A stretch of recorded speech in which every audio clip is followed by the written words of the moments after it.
ঢাকা সেনানিবাসের একটি ভবনকে কারাগার ঘোষণা করে প্রজ্ঞাপন জারি করেছে স্বরাষ্ট্র মন্ত্রণালয়। এরপরই সেখানে মানবতা বিরোধী অপরাধে অভিযুক্ত সেনা কর্মকর্তাদের রাখা হবে কিনা উঠেছে প্রশ্ন। স্বয়ং প্রধানমন্ত্রী শেখ হাসিনা আন্দোলনকারীদের হত্যা করে লাশ গুম করার নির্দেশ দিয়েছেন। এ প্রসঙ্গে ট্রাইব্যুনালের চিফ প্রসিকিউটর বলছেন, যে কোনো স্থানকে কারাগার ঘোষণার এখতিয়ার সরকারের আছে, তবে আদালতই সিদ্ধান্ত নেবে গুমের মামলার আসামিদের কোথায় রাখা হবে। আইন হচ্ছে আসামিকে গ্রেপ্তার করে আদালতে আনতে হবে।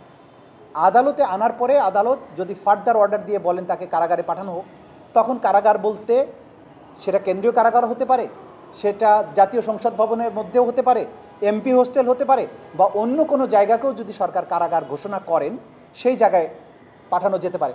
এর আগে শেখ হাসিনা সহ ৩ জনের মানবতা বিরোধী অপরাধ মামলার যুক্তিতর্কের দ্বিতীয় দিনে দাখিল করা হয় গাজীপুরের কোনাবাড়িতে শিক্ষার্থী হৃদয় হত্যার ভিডিও চিত্র।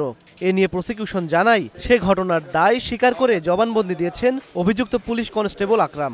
গাজীপুরের কোনাবাড়িতে হৃদয় হোসেন নামে একটা তরুণ, যে পুলিশের নির্বিচার গুলিবর্ষণের পরে গলির মধ্যে পালিয়ে গিয়েছিল, সেখান থেকে ধরে এনে তাকে সারাউন্ড করে পুলিশ সদস্যরা পিঠের মাঝখানে রাইফেলটা ঠেকিয়ে গুলি করে তাকে হত্যা করে। শুধুমাত্র হৃদয়ের ক্ষেত্রেই নয়, আশুলিয়াতে জীবিত মানুষকে পুড়িয়ে হত্যা করার দৃশ্য দেখেছি, মৃতদেহগুলোকে পুড়িয়ে ফেলার দৃশ্য দেখেছি।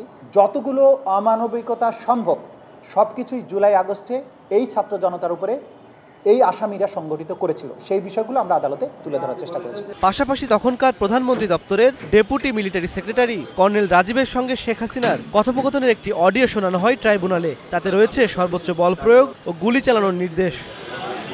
এছাড়া মামলার তদন্ত কর্মকর্তার কাছে দেয়া প্রয়াত লেখক ও রাজনীতিবিদ বদরুদ্দিন ওমরের জবানবন্দি আদালত সাক্ষ্য হিসেবে গ্রহণ করায় তা পড়ে শোনান চিফ প্রসিকিউটর। ইমন মাহমুদ, স্টার নিউজ, ঢাকা।